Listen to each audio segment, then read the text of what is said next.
Pumunta naman po tayo dito po sa post mga kababayan ng isang abogado na kung saan ito po ay patungkol dito po sa naging testimony mga kababayan o naging pagsasalaysay ni Madriaga laban po dito kay Sara Duterte. Yung mga pag-amin ni Madriaga laban po kay Sara Duterte. So ngayon, sabi po dito mga kababayan ni Attorney Carlo Ibanez, basahin po natin.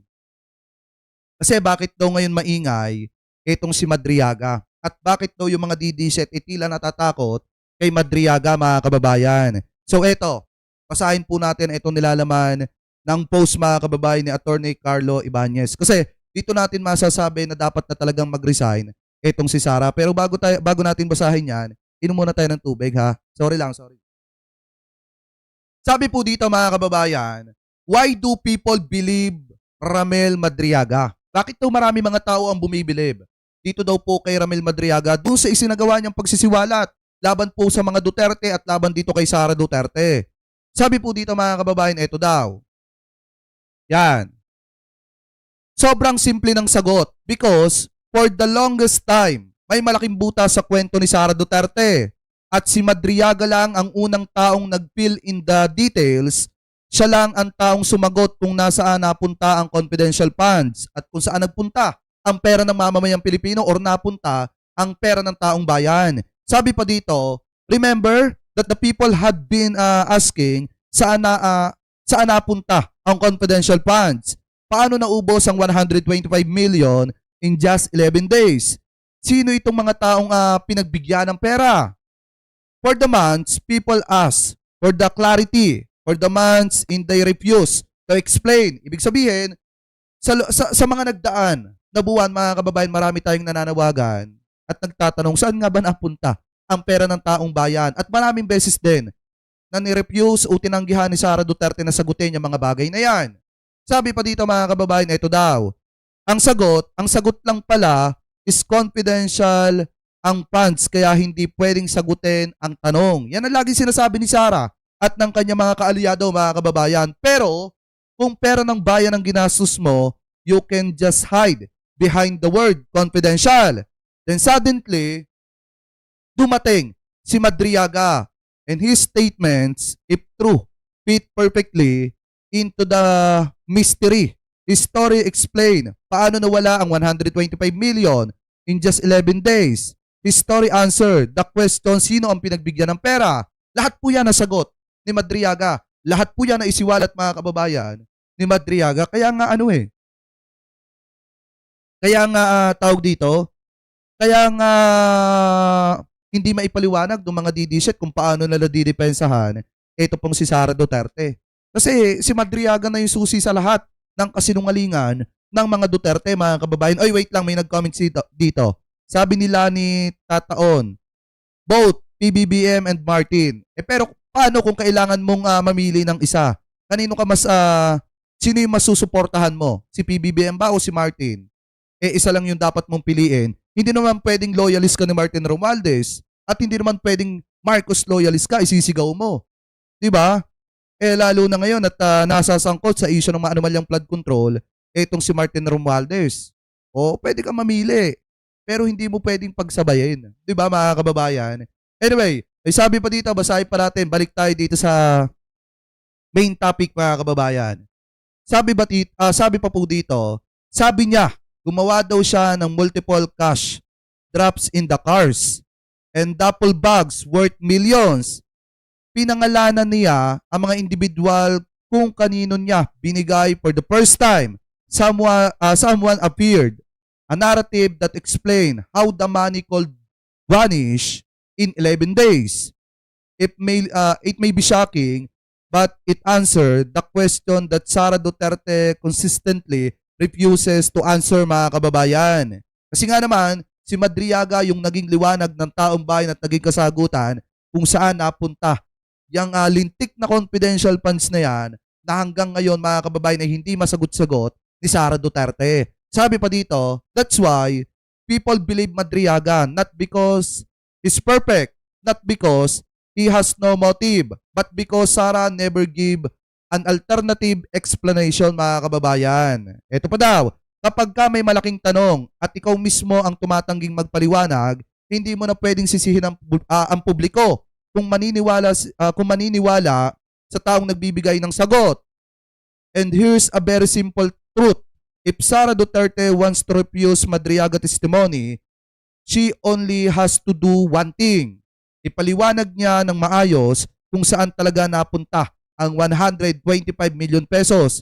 Because as long as she refuses to make a plausible explanation, people will continue to believe that only story on the table, mga kababayan. Kasi nga naman, hanggat etong si Sara Duterte tumatanggi na sagutin yung issue ng maanumalyang flood control, mga kababayan, talagang talagang for me mga kababayan, talagang mas paniniwalaan ng taong bayan si Madriaga kasi nga bukod sa kanya mga sinasabi, may matibay po siyang ebidensya laban po kay Sara Duterte. Kaya nga ako, talagang ang panawagan ko ngayon, dapat Sara mag-resign ka na 'Di ba? Dapat mag-resign ka na.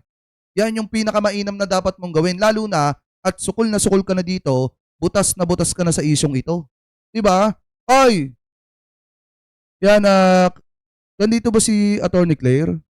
Attorney Claire, mega love shoutout po sa inyo ha. Thank you po sa panonood. Mega love shoutout po sa inyo. Always watching po sa inyo. Anyway, eto, punta tayo naman mga kababayan dito. Kasi ako talaga nananawagan ako na dapat magbitaw na etong si Sara Duterte bilang vice-presidente ng ating bansa. Kasi biruin nyo mga kababayan biruin nyo kung gaano katindi ito pong sumabog na isyong ito. Kasi kay Pebbles Cunanan po ito unang pumutok At talagang lahat ng sinabi ni Pebbles Cunanan mga kababayan, naniniwala ako na may katotohanan na. Kasi ito na yung isang patunay Sumabog na yung matinding isyong kinakaharap ni Sara Duterte at mahihirapan na yung mga vlogger ni Digong na bayaran na idepensa po ito. Anyway, eto mga kababayan, may panawagan po si Atty. Larry Gadon. Panoorin po natin mga kababayan. Resign, Sara, resign. Dapat nang mag-resign itong si Sara Duterte as Vice President because she has lost the moral ground to sit as the Vice President of this country dahil sa laki ng kanyang mga kasalanan. Magmula pa doon sa mga intelligence funds at confidential funds na talaga namang halatang halata na sabi dito, ano yun? It's okay kung sapat ng ebidensya kay Martin pero walang-wala daw at hindi daw po nagnakaw itong si Martin Romualdez. Bahala kayo dyan. Basta ako kay PBBM ako sumusuporta. Hindi kay Martin Romualdez. Anyway, tuloy natin. Nilaldas lang niya. At tungkol din doon sa mga expenses na milyon-milyon ng Office of the Vice President na ang mga naka-item ay sobrang laki ng mga procurement nila na sinasabi lang nila na nagkamali. Pwede ka ba naman magkamali ganun? Paulit-ulit nagkakamali ka? Milyon-milyon nagkakamali ka? Mga items na nagkakahalaga ng halos 10% lamang from Saka mga kababayan, ito na nga yung patunay Ewan ko lang kung bulag yung iba mga kababayan Pilipino natin yung mga sumusuport at bulag na bulag kay Sara Duterte. Tingnan nyo na lamang po yung inilabas ng COA. Saka nagkatala pitong CCTV gagastusan mo ng 1.4 million pesos. Diba doon pa lang mapapaisip kayo na talagang sobrang tindi ng corruption. Saan na ginawa mga kababayan? Sa departamento ni Sara Duterte. Diba biruin nyo yun? 1.4 million pitong CCTV lang. Diba? Anyway, tuloy pa natin. The amount that you have placed in your expenses, talagang halatang halata. No? Kaya dapat na itong si Sara ay mag-resign na. At itong affidavit ni Madriaga ay punong-puno ng mga katotohanan. Magmula sa mga detalye, sa mga pangalan at sa mga lugar, talagang makikita mo yung mga detalye at yung mga pangyayari ay talagang makatotohanan. At kaya dapat ay itong si Sara ay mag-resign. At bakit naman siya papasyal doon sa 10 oras ng gabi, doon sa BJMP para kausapin? Saka po mga kababayan yan, kinumpirma na po yan mga kababayan yung pagpasyal na yan ni Sara Duterte na talagang totoo po talaga. Ito na nga lang isipin nyo, kung hindi mahalaga si Madriaga kay Sara Duterte, bakit niya pupuntahan ng 10 oras ng gabi? Diyan pa lang sa tanong na yan, sukol na po mga kababayan, si Sara Duterte. Yung kampo ni Sara Duterte, hindi na po nila madidepensahan ito. Diyan po sa tanong na yan, sukol na po. Kung talagang walang halaga si Madriaga at walang koneksyon kay Sara Duterte, at kung hindi natatakot etong si Sara Duterte, bakit kailangan niya pang pag-aksayahan ng panahon etong si Madriaga ng oras ng gabi. 'Di ba? Kaya nga dapat mag-resign ka na, Vice President. 'Di ba? Huwag mo nang hintayin ang mamamayang Pilipino pa ang magsabi na dapat mag-resign ka na. 'Di ba? Anyway, tuloy pa natin. Kapin itong si Madriaga sapagkat natatakot siya na ito ay ilabas. Nailabas na. Kaya ngayon ay talagang wala nang karapatan itong si Sara na maging Vice President. Kaya Sara, resign. Dapat na mag-resign ka dahil Tama. wala ka namang alam. Napakababaw ng utak mo. Isa kang boba. Saksakan ka ng boba. Hindi ka marunong magsalita. Lahat na lang gusto mo basahin. Walang laman yung ulo mo. You cannot even speak straight English. You cannot expound your thoughts. Paano na yan? Wala ka man lang statesmanship on anything. Alam mo nung nandun ako sa United Nations General Assembly sa Doha, Qatar, yung mga ministers doon, ang gagaling nila magsalita. Pero sila, mga galing pa ng mga African countries yan, pero ang gagaling nila magsalita nang walang binabasa. Nakakausap namin na talagang based on their experience, yung kanilang thoughts, yung kanilang mga sinasabi, the way they explain, ang gagaling nila. Itong si Sara, napakaboba, saksakan ng boba, walang alam. Kaya talagang hindi siya dapat maging Vice President. Buti na lamang at nahalata na natin kung ano pala ang qualities niya, kung ano ang capacity niya, kung ano ang mental state of mind niya. Talagang napakalayo. Hindi po pwede talagang maging leader yung ganyan dahil boba. Kasi nga mga kababayan, eto ulitin natin yung binasa natin kanina galing po sa post ni Attorney Carlo Ibanez. Ano ba yung sabi niya doon? Hanggat hindi nagsasalita si Sara Duterte, talagang mananaig yung mga sinabi mga kababayan ni Madriaga. Hindi naman porkit sinabi natin na magsalita itong si Sara, kailangan yung pagtanggi niya lang.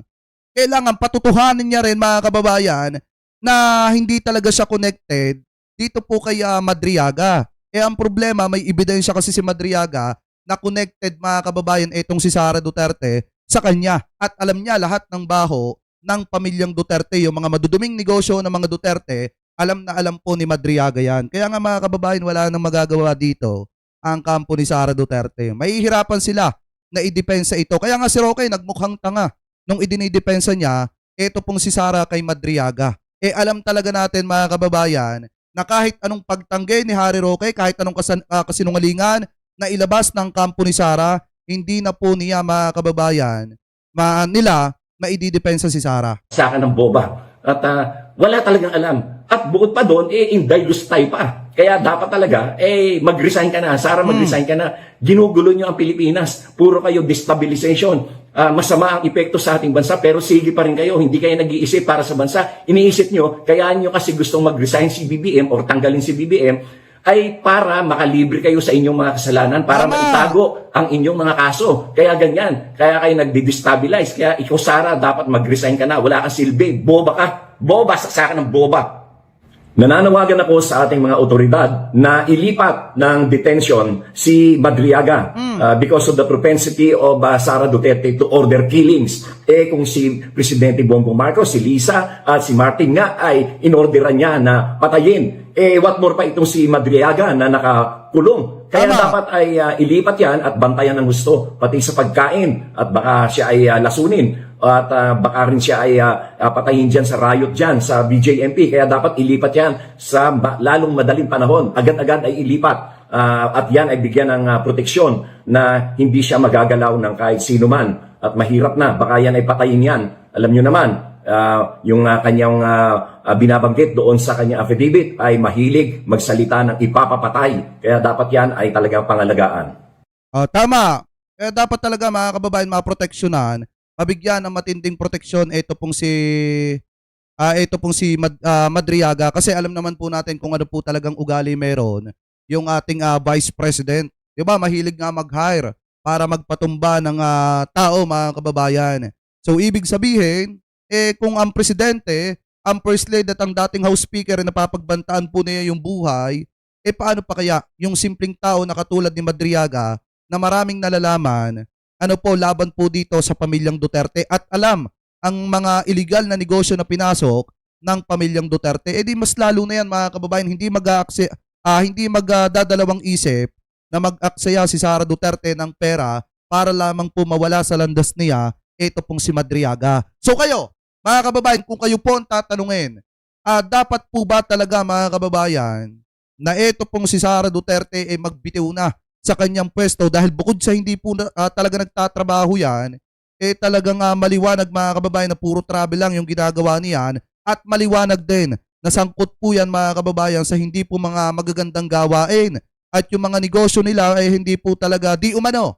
Talagang yung iba talagang mga dirty business mga kababayan na talagang may kinalaman po sa ipinagbabawal na bato at may kinalaman po sila sa mga pogo operators. Kaya gano'n na lang pala talaga katindi ang galit nila kay PBBM dahil dahil kay PBBM yung mga negosyo nila unti-unti nang nawawala mga kababayan at mas lalo pa nung ipinaban ni Presidente yung pogo. Ano po? So ngayon, mga kababayan, comment below na lamang po kung ano po masasabi nyo tingil po sa issue po na yan, sa usapin po na yan mga kababayan. At ngayon, punta naman po tayo dito naman po sa next topic po natin na kung saan mga kababayan, ito daw pong DILG. Ayon po sa Abante, una sa balita, yun daw pong galaw ni Bato de la Rosa, kapado na ng PNP mga kababayan. So sabi po dito, basahin po natin yung nilalaman, nakatutok na ngayon ang mga otoridad sa galawan ni Senator Ronald Bato de la Rosa